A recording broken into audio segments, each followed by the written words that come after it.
Substance misuse presents itself in different ways, whether it be drugs or alcohol, young or old, male or female, unemployed or successful business person. No one is exempt from a substance misuse problem.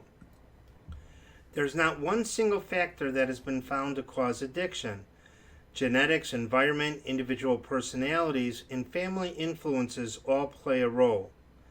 Defining if somebody has a substance abuse problem is also equally challenging. Determining if a substance misuse problem exists is similar to a puzzle. The more pieces in place, the easier it is to determine what exactly we're looking at.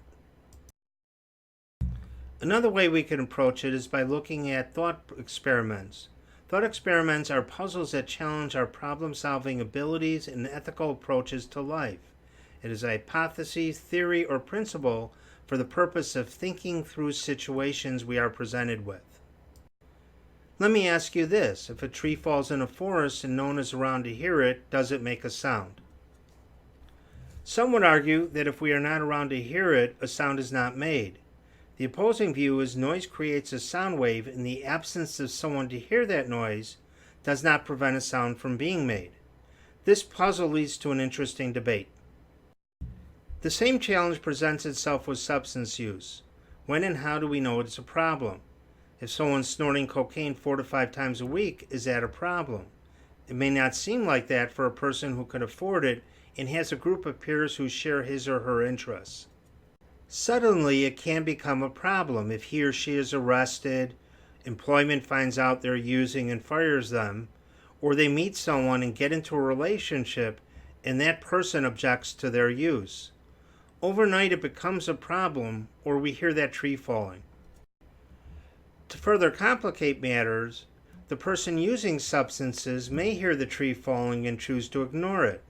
Substance use can take over somebody's life, and they will be doing everything in their power to ignore or hide it from others discovering it. For the person misusing substances, taking steps to address their problem can be a difficult but an important step. So when does casual use become misuse? And when does misuse become abuse? Here are some factors to consider. Is your use interfering with your daily activities or life? Have others expressed concern about your use? Have you tried to stop or cut back on your use and not been successful? Do you hide your use from others?